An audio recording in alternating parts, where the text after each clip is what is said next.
Hello everyone, exam में आपका स्वागत है। आज मैं आपके लिए लेकर आया हूँ जेसीआई की बहुत बढ़िया वैकेंसी। ठीक है, तो चलिए शुरू करते हैं। देखो जेसीआई में यहाँ पे जो वैकेंसी है तो वो उसके जो मेन रीज़न है वो 6 स्टेट्स हैं। ठीक है, जहाँ पे जेसीआई का मेन ब्रांच है। क्यों? क्योंकि ये जो 6 स्टेट्स हैं ये प्रिंसिपल प्रोड्यूसर हैं किसके? जूट के। जेसीआई मतलब jute corporation of India limited. ठीक है, जो कि हैं वेस्ट बंगाल, बिहार, असम, त्रिपुरा, उड़ीसा एंड आंध्र प्रदेश। आप लोग सोच रहे होंगे मैंने ये क्यों बुलाया, क्योंकि मोस्टली मुझे ऐसा लगता है कि जो आपकी जो पोस्टें होंगी वो इन्हीं जगह पे हो सकती है। ठीक है, JCI is looking for the promising, energetic and young experienced for the corporation. अब बात करते हैं कि आपकी जो वैकेंसी कितनी निकली है। आपकी जो वैकेंसी निकली है कुल 90 वैकेंसी निकली है, पर इसमें जो एलिजिबिलिटी है वो अलग अलग है, क्योंकि वो की 3 कैटेगरी में मिल रही है। क्योंकि इसमें जो पोस्ट है वो पहली पोस्ट है इसमें जो कैटेगराइज्ड है अकाउंटेंट की।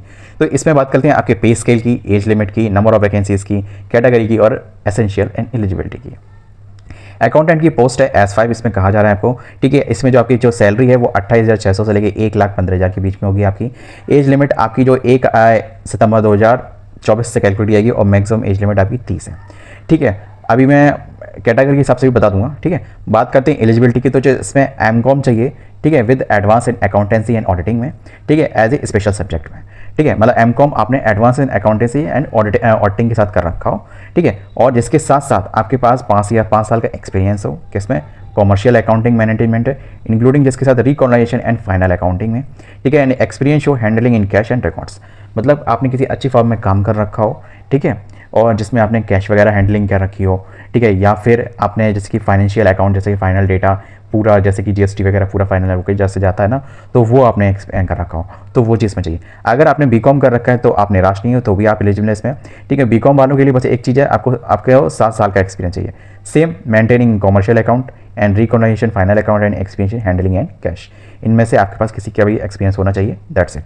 बात कर लेते हैं इसमें आपकी जो पोस्ट की, इसमें आपकी कुल 23 पोस्ट है। 4 SC में है, 2 ST में है, 5 OBC में, 2 EWS में एंड 10 जनरल में है। बात कर लेते हैं फिर जो 2 पोस्ट हैं BL एंड OL कैटेगरी में, PWD कैटेगरी में रिजर्व्ड है। अब नेक्स्ट पोस्ट जो आपकी आ रही है वो है जूनियर असिस्टेंट की। तो इसमें जो आपकी है सैलरी 21,500 से स्टार्टिंग होगी और 86,000 तक जाएगी। इस बीच में ही आपकी सैलरी रहेगी, S5 के बीच में रहेगी। और इसमें जो आपकी एज है, एज भी इसमें भी आपकी 1 सितंबर से ही एज कैलकुलेट की जाएगी और मैक्सिमम एज आपकी 30 होगी। बात कर लेते हैं इसमें आपकी एसेंशियल क्वालिफिकेशन की, है ना। तो इसमें जो आपके एसेंशियल क्वालिफिकेशन है वो केवल ग्रेजुएट चाहिए। ठीक है, और इक्विवेलेंट रिकॉग्नाइज्ड यूनिवर्सिटी, मतलब किसी से भी आपने ग्रेजुएशन कर रखा हो इन एनी स्ट्रीम। ठीक है, अगर कोई प्रेफरेंस दी होती तो यहाँ पे लिखा होता with the experience with using the computer, MS Excel and 40 words per minute in English typing.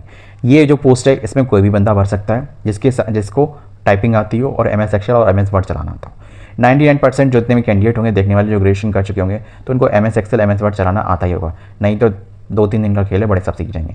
But आपको 40 वर्ड्स पर मिनट टाइमिंग की जो इसमें इंग्लिश में बोली है तो वो मैंडेटरी है। ये चीज़ ध्यान रखना। आपका स्किल टेस्ट होगा इस चीज़ का। अगर आप एग्जाम क्लियर कर भी लेते हो CBT और इसमें स्किल टेस्ट में नहीं रह जाते हो तो आपको नहीं किया जाएगा।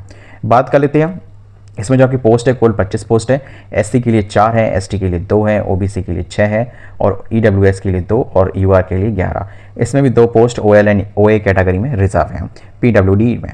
बात कर लेते हैं नेक्स्ट पोस्ट जो आपकी है जूनियर इंस्पेक्टर की।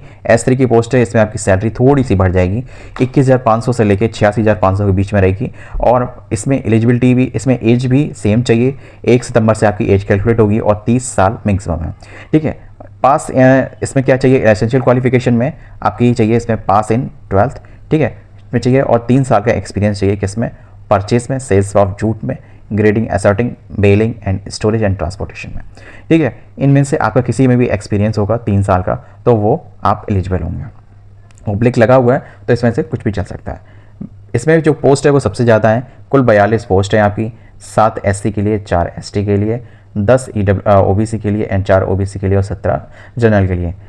इसमें PWD कैटेगरी में कोई भी पोस्ट इसमें लग नहीं रही क्योंकि NA लिखा हुआ नॉट एक्वायर्ड, या फिर हो सकता है बाद में कुछ अपडेट होकर आ जाए तो मैं आपको बता दूंगा। बात तो सकती है ये जो स्टार लगे हुए हैं, 1 स्टार 2 स्टार, पहले सुन लें कि इसमें जो भी वैकेंसी है इंक्लूडेड है बैकलॉग एंड रिजर्व वैकेंसी, सब कुछ लिखा हुआ है ना। दूसरी बात, training, internship, project and teaching period जो भी होगा shall not be considered as a experience. तो इस चीज़ का विशेष ध्यान रखें। बहुत से लोग कोर्स के दौरान ही कुछ इंटर्नशिप करते हैं तो वो उसी को ही एक्सपीरियंस मान लेते हैं। एक चीज़ ध्यान रखें, जब भी आपका फाइनल रिजल्ट आ जाए डिग्री सर्टिफिकेट प्रिंट होके आए उससे नहीं मैंडेटरी करता। फाइनल रिजल्ट आने के बाद आप जिस दिन से यहाँ पे भी काम कर रहे हो, ठीक है, वो एक्सपीरियंस माना जाता है। अगर आपकी डिग्री या ये डिग्री या फिर जो भी मास्टर डिग्री है या बैचलर डिग्री है, अगर वो कोई रजिस्ट्रेशन मांगती है, ठीक है, अपनी पोस्ट के रिगार्डिंग, ठीक है, तो आपको जब रजिस्ट्रेशन हो जाएगा तब आपका तो एक्सपीरियंस कैलकुलेट होगा। बात कर लेते हैं इसमें जो एज रिलैक्सेशन है वो कुछ इस हिसाब से आपकी एज 1/9/2024 से एग्जाम कैलकुलेट की जाएगी। ओबीसी के जनरल के लिए, ईडब्ल्यूएस के लिए एंड ओबीसी के लिए है 30 साल की, ओबीसी नॉन क्रीमी लेयर के लिए है 33 साल की, एससी के लिए है, एसटी के लिए 35 साल, पीडब्ल्यूडी के लिए 40 साल, पीडब्ल्यूडी एसटी के लिए 40-45 साल, ठीक है, और ओबीसी के लिए 43 साल और एक्स सर्विस के लिए एज पर द गाइडलाइन, ठीक है। पर आपकी जो एज है ना वो 56 से ज़्यादा नहीं होनी चाहिए, वरना आपका नहीं मान्य होगा। बात करते हैं इंटरनल एम्प्लॉय के लिए, जो भी यहाँ पे कॉन्ट्रेक्चुअल बेसिस पे आउटसोर्स के लिए है, तो उनके लिए भी खुशखबरी है, आपको भी एज रिलैक्सेशन मिलेगा कितना, 5 साल का, ठीक है। बट उसमें आपकी 2 कंडीशन है, पहली आप अभी उसमें काम कर रहे हो, दूसरा आपको 5 साल का एक्सपीरियंस हो विद रिलीवेंट डेजिग्नेशन, मतलब इस पोस्ट पे आप 5 साल से काम कर रहे हो, ठीक है। बट इसमें जो आपके सर्विस गैप्स हैं उनको छोड़ दिया जाएगा, है ना। बात कर लेते हैं इसमें जो रेलिवेंट पोस्ट क्या है, किस पोस्ट के अकॉर्डिंग क्या पोस्ट होनी चाहिए वो देख लेते हैं। अकाउंटेंट जो पोस्ट है उसके लिए आपका एडिशनल अकाउंटेंट पोस्ट पे आपका होना चाहिए।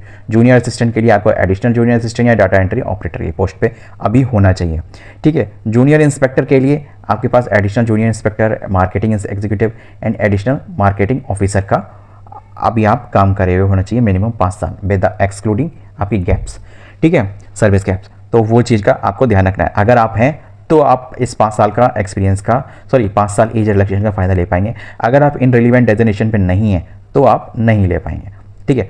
बात कर लेते हैं रिजर्वेशन जो भी है आपका मेन चीज़ है, और सभी का तो सर्टिफिकेट जो होता है एज यूजुअल है, ओबीसी वाले 16 आपका सेंट्रल वाला होगा, ठीक है। और दूसरी बात, क्रूशियल डेट का विशेष ध्यान रखना, इस फॉर्म भरने की लास्ट डेट को, ये आपकी क्रूशियल डेट आप मान के दिमाग में चलिएगा। तो अगर फॉर्म भरने की इच्छा है और अभी आपके पास सर्टिफिकेट नहीं है तो आप अभी अप्लाई कर दीजिए। मिनिमम हर हालत में 10 दिन के अंतर्गत आपका सर्टिफिकेट प्रिंट होके आ जाएगा, दिमाग में रखिएगा। ईडब्ल्यूएस वाले भी यही चीज़ का काम करें।